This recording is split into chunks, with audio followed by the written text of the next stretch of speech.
coming up in the grass, which we all know. This is the number one target for Roundup. Whenever you see a Roundup commercial, they're always spraying dandelions. Now dandelion, not only is dandelion an amazing food, it's an amazing medicine too. For one thing, it tonifies the whole body. It's wonderful for the kidneys, it's wonderful for the liver, for the digestive system. And they're also finding now that dandelion is very effective in treating melanoma. Melanoma, I mean they're actually curing melanoma using dandelion. I obviously, as a green, you know, you can eat it as a green, and many people do. They sell it in supermarkets and so on. It makes a really great and tasty green, and I eat it a lot. However, for me, the best part of the plant grows under the ground. The root. With the root of dandelion, number one, I grind the root up, I dehydrate it, I put it on a tray in the oven, and I roast it. And I roast it until it gets to a dark brown colour.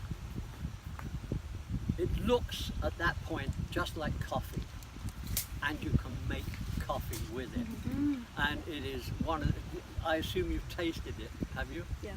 No. Well, dandelion coffee, if it's made properly, if it's made fresh, is one of the most delicious things you can taste. I'm really hooked on it. I prefer it by far to regular coffee. It has a taste like coffee, chocolate and caramel combined. And it's easy to make.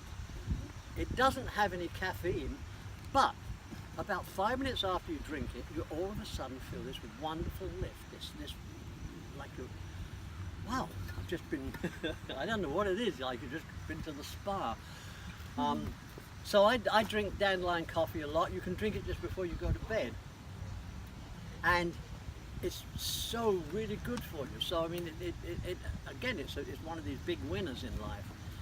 Now the thing I've been doing quite a lot lately with dandelion is to take the root and I slice it lengthways so you get thin slices.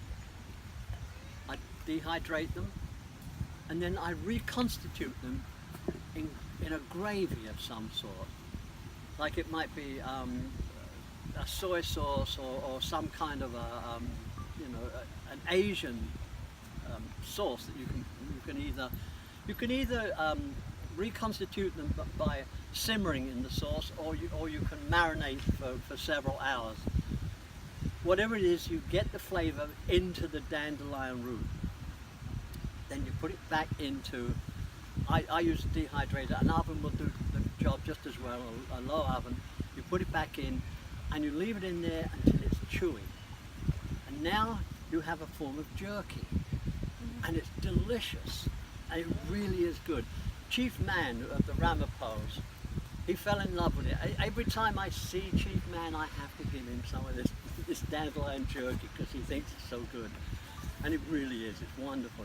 And again, it's so good for you. And it's made out of root. It's not, you know, there's no meat in it. And yet it has a kind of a meaty texture. So much so, in fact, that I also take dandelion root, I grind it up like I do for the coffee, and then I cook that up in a sauce to give it flavour, and I use it as a meat substitute.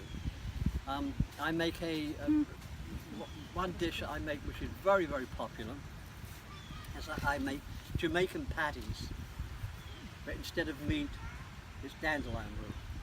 And I've had people say to me, what is this? It's so good, what is it? They don't realise they're eating a root. They think it's some kind of meat. You know? So there's just some of the uses for dandelion. I could again go on all day. I've played games with dandelion so often and with so many different ideas. But you know, so it doesn't need to be a pest. You dig it up and use it. Even if you can just dig it up and eat it straight out of the ground. I mean, that's how good it is. It tends to be rather bitter, but when I saute it or marinate it in sauces, I usually put something sweet in there, like honey, to balance the flavour. So you know, that's. And I also usually put oil in it. Between the oil and the sweetener, it gives it a nice texture and it gives it a nice flavour. So it's good to know if you're going to try that. And I highly recommend you do try it. Is this the time of year to dig it? This is the perfect time, the fall. Yeah. Dandelions flower in the spring and they flower in the fall. I don't usually bother digging dandelions until after they're flowering. So usually toward the end of the month or into October is when I go out and do my dandelion gathering. And I'll go out and dig, 40, 50 pounds of them to last me the year. But it's a great way to deal with them instead of using Roundup and poisoning the environment. All right, so let's see what else.